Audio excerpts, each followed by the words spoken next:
Hello, everybody. Welcome back to Read and Reread. I am Angelia, and today I'm doing an original tag. Whoops, it just went black on me, but I'm doing an original tag. It's Tag Tuesday, and oh my gosh, hold on. Okay, I am doing an original tag. This was created by Kaitlin of Bandy's Books, and it is the kindness book tag. Now, of course, I had it all set up over here to do the questions, and the minute the camera's rolling, all of a sudden I hear music over here, and it's starting to play some random exercise video. And it's probably a sign from the cosmos that I should get up off this chair and do the video, but that's not what I'm doing right now. So I had to reconnoiter and get the video back. But Kaitlin had created this tag called the Kindness Book Tag. She created it last week during Kindness Week. And I was tagged, and I'm very excited to do this tag because I think the questions are really thoughtful and important things to think about. So they're not all about books and BookTube, but mostly, but also about kindness in general. And this is in short supply. We need to be thinking about this more than just in one designated week, but all the time. And I think that was Kaitlin's point in making this tag. So if you are not familiar with her channel, it is a wonderful channel to go and check out. And it will be in the comment, not the comment, but in the description box so that you can look at her original video and then stick around to like and subscribe and watch her content. She talks about lots of diverse literature, and she goes on fun expeditions to little free libraries. She's a chef and a very kind person herself. So this is about kindness, and like I said, sometimes it can feel like it's in short supply. So let's just talk about it. It's mostly a chatty video, but there are some book recommendations coming up down in the prompts. So the first question is, how do you practice kindness in your day-to-day life?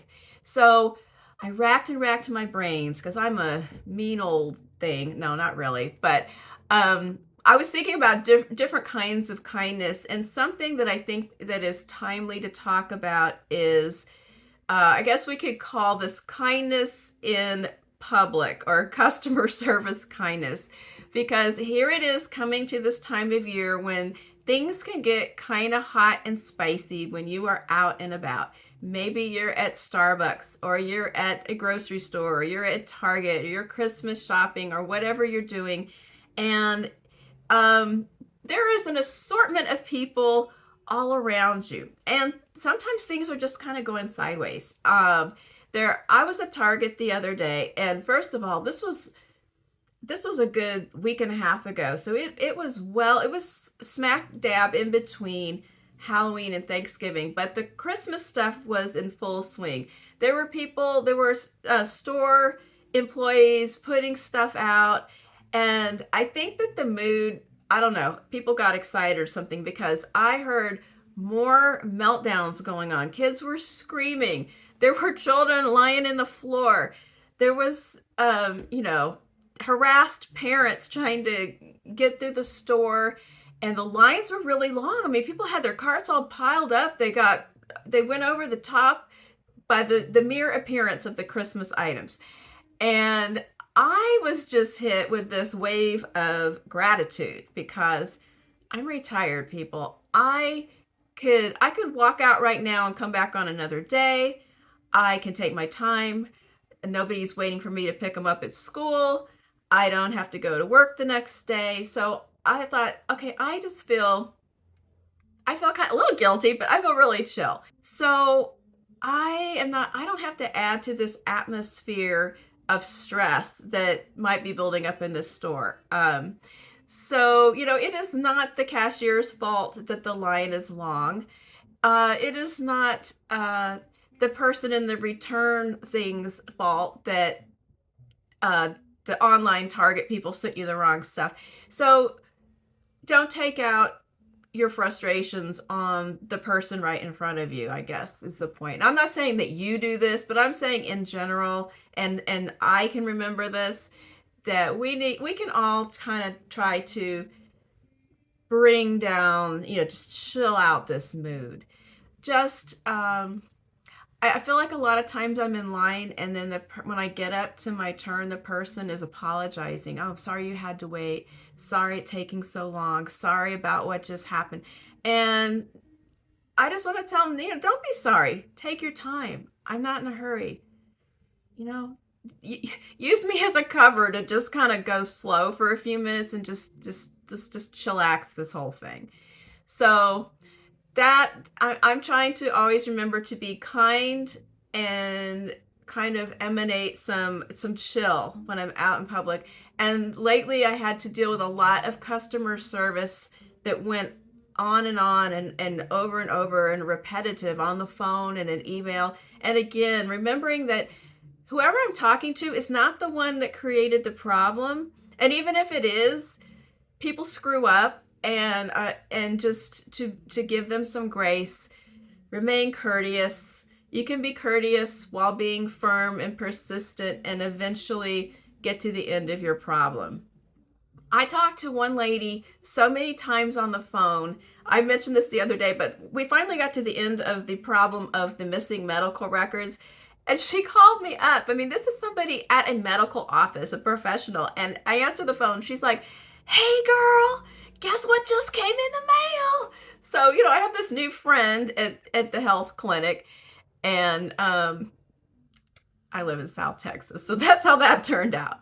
But anyway, can we all just try to bring it down a notch in this season and make it better for everybody? All right. Question number 2. What is the kindest thing that has happened to you on YouTube, on BookTube?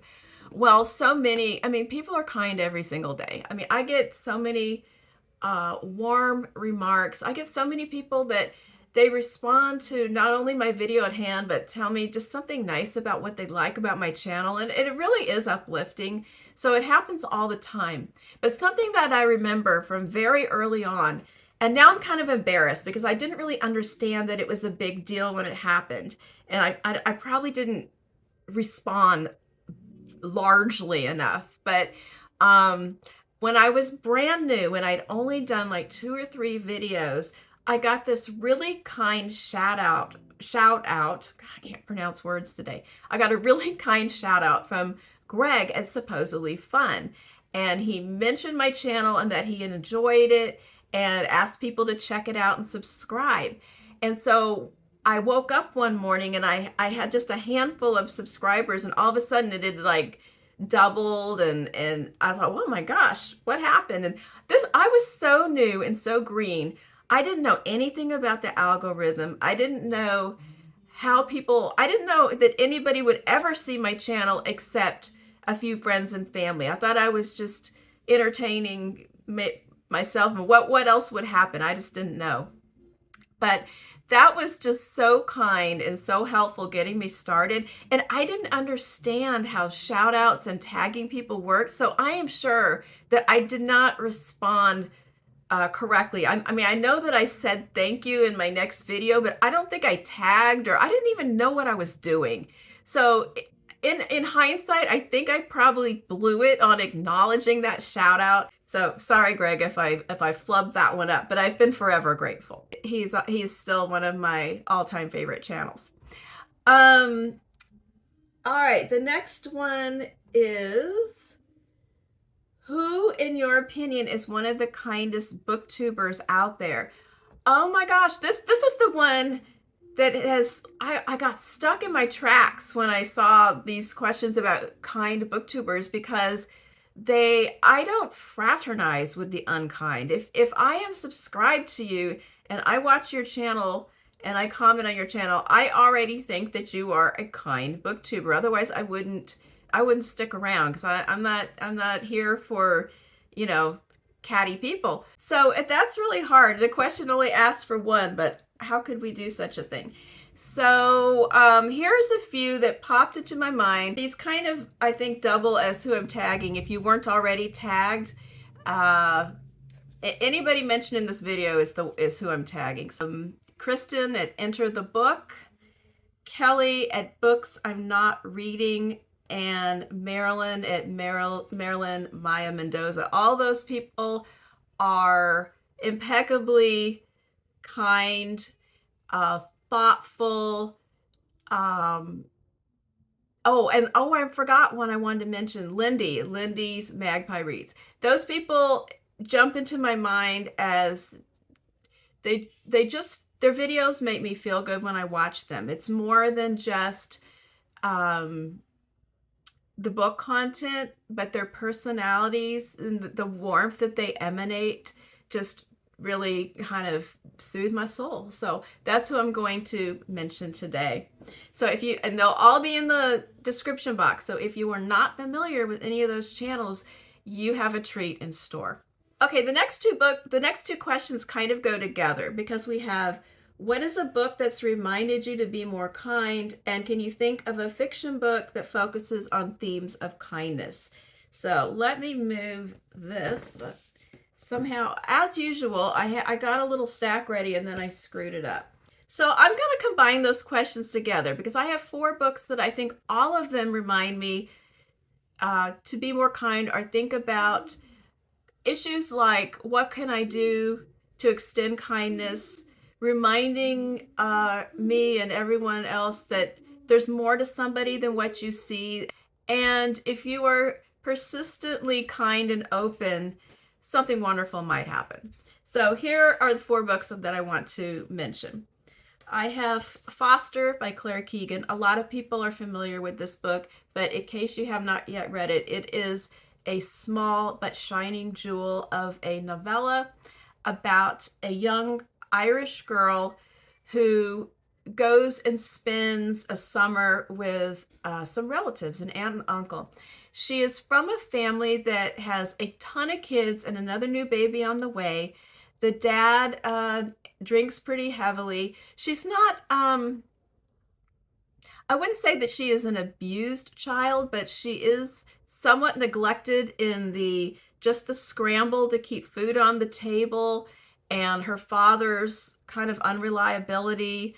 Her mother, just the number of children she has to watch. So they send this oldest daughter to spend a summer with these relatives. And there she experiences just a beautiful kindness and inclusion, and a recognition of her personality and her just need to be loved. And the ending is absolutely heartrending. It's a beautiful little book. And she doesn't realize as a child that she's giving as much as she receives to this couple that she stays with, because they are also grieving.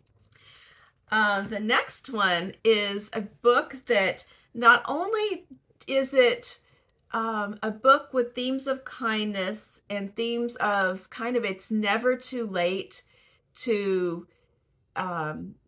really get to know yourself and really fulfill yourself. It also was, I read it at just the right time, so it was a kindness to myself. And that was The Secret Life of Albert Entwhistle. And this was a book that was recommended by Greg at SupposedlyFun. That's where I heard about it. And it is about a man who it's a British book. He is, I think he's about or approaching 65, and he's facing mandatory retirement from his job at the post office. He lives a very closeted life. He is a gay man who's in the closet ever since a very unfortunate event that happened with the very first boy he ever fell in love with. And so he's gone through his entire adult life with no close relationships, no close friendships. He just goes to work, he comes home.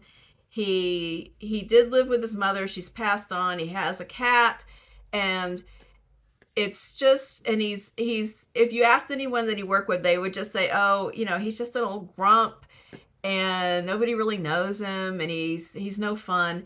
But as he suddenly realizes that he's going to have all this time on his hands, and what has he done with all these decades? He decides to shake it up for himself and make some changes. And when he starts to come out of the closet, he is not met with the judgment and the negativity that happened in his youth, he's happily surprised at all the people who want to reach out to him in friendship.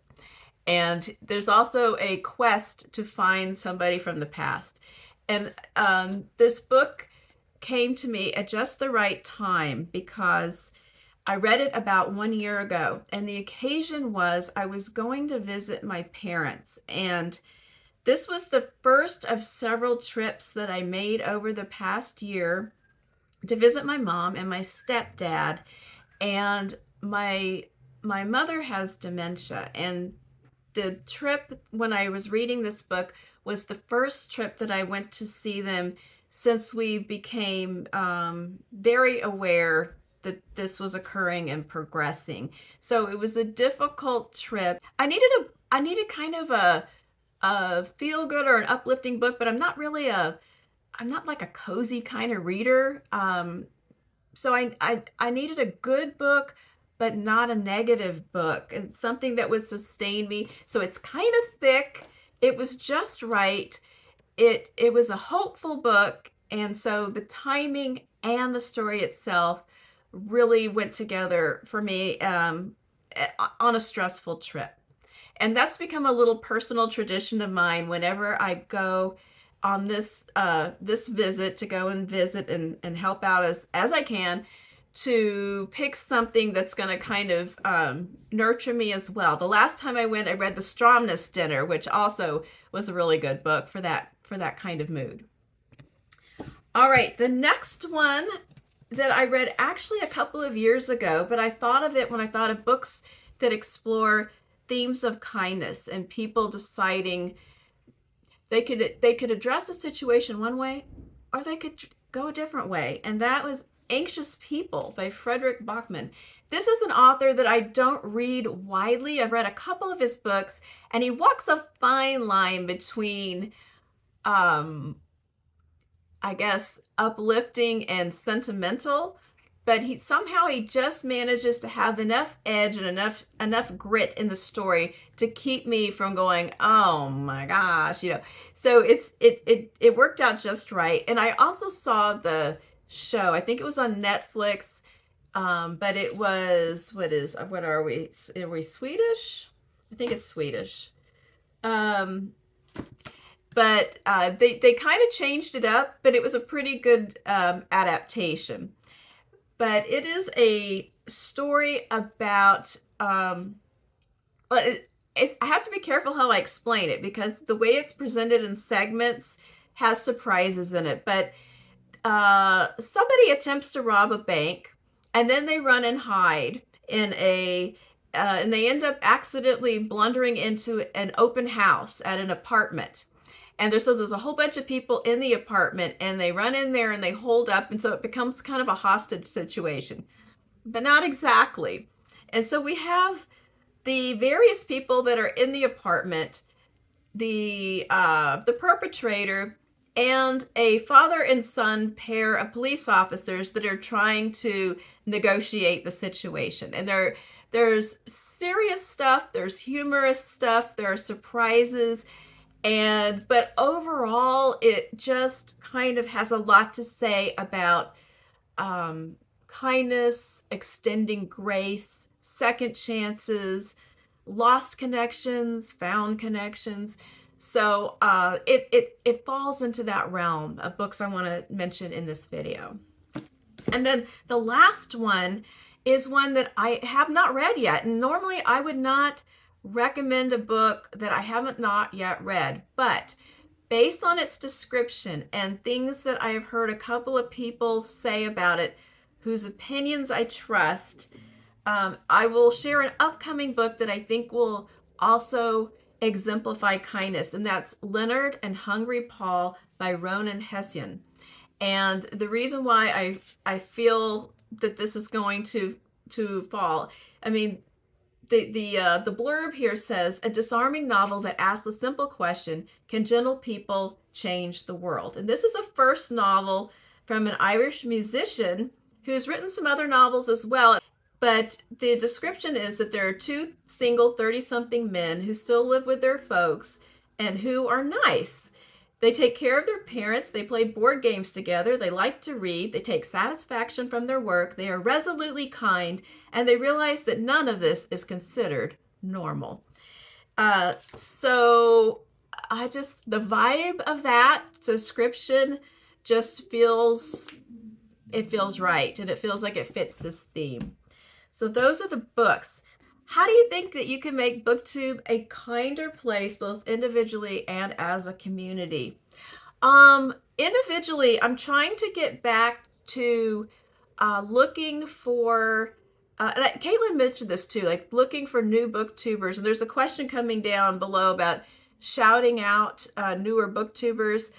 I try to spend time every day watching videos put out by people that I subscribe to, and to make sure that I really relax and enjoy the whole video and hear what they have to say so that I can respond, because the responses are everything. I love getting responses and answering them, and I know everybody else does too. So taking time to give a thoughtful response about what you just watched, but also finding new BookTubers and supporting them. So I used to do this. I kind of fell off of it, of once in a while just bringing up the BookTube Newbie search and looking and seeing who has joined the community lately, and subscribing or watching some of those videos. So I did it again to answer one of these prompts, and I thought, oh, this is really fun. I need to bring this back into my practice. As a community, we just need to be careful in those responses. Think twice, type once, because there is a big difference between politely disagreeing or having a different perspective and just being snarky or trolling. Now, I don't think anybody that watches me does this, but really where things go sideways sometimes is those response videos. Somebody makes a video with kind of a strong point of view about something, and then another person that has a different take on it. And usually it's not the video that's the problem, it's the responses. Somebody will be like, well, here was this video and I completely disagree because here's what I think, and then they have their rebuttal. And usually that video, it's not, there's nothing inappropriate about it. It's fine to disagree, it's fine to have a debate, but the responses go sideways. Like, it quickly will devolve from thoughtful debate into just snarky comments, rude, personal comments, hateful comments.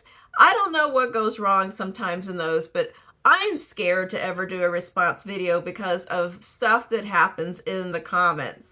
So if any of this resonates with you, or you've seen this happen, let me know. But I feel like I try to tread lightly in that arena. That's all I have to say. Say some kind words about one of your favorite BookTube channels. Well, I have kind words to say about all the channels I subscribe to, but one that I didn't mention already that I will mention now is Sonia at An Enthusiastic Reader, because her content, now she doesn't make a million videos a week.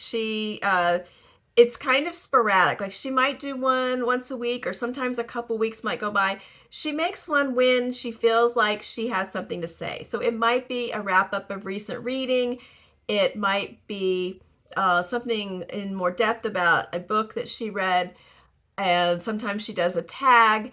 So it's such a delight when she does release a video, and it is always excellent content. It is always just smart and cogent, and she has a good sense of humor, and we have a lot of similar tastes, but then also she's read a lot of books that I have not read, and I'm fascinated to hear her reviews and find new authors to explore. So I will include her link also in the description box. Share a new or small BookTube channel. So I did do that search, like I said, of, well, who's put out a newbie tag in this week, so that maybe none of us have seen it. And I found somebody, and her name is Monty, and I'm going to put her channel down there, and her channel's name is, now I'm forgetting what her last name is, but it's her name, her first and last name. But she tells us in her video that her name is pronounced Monty, and she has started a BookTube channel to share her love of reading, to have a new outlet or hobby, and kind of in response to feeling that her mental health has kind of taken a hit this year, and so she's looking for that community that we can all step up and provide. And I've heard this time and again this year. I've seen it in newbie tags. I've seen it in people who've been around for years. I've seen people who've left and come back talking about mental health. And I'm really glad that we are all thinking about this and talking about this, because I'm hearing people say that they have experienced loneliness or depression or anxiety, different kinds of stress in this year, and maybe looking for support and camaraderie in BookTube. That's a gift that we can all give, is to just expand the YouTube community, and because it's a very BookTube is just a very supportive community 99% of the time. So check out Monty's video, and she's focusing on library books. She talks in her video that she doesn't like to purchase a lot of books, and so she will mainly be exploring and reading library books. So that is very cool as well. So that's what I'm going to highlight today. And then the last one is to tag some friends and spread the kindness. So everybody that I have mentioned in this video, if you were not already tagged, you are now tagged. And anybody else who is hearing this and thinking they would like to chime in, please do so. I would love to hear what you have to say on this topic as well, and what books you want to share.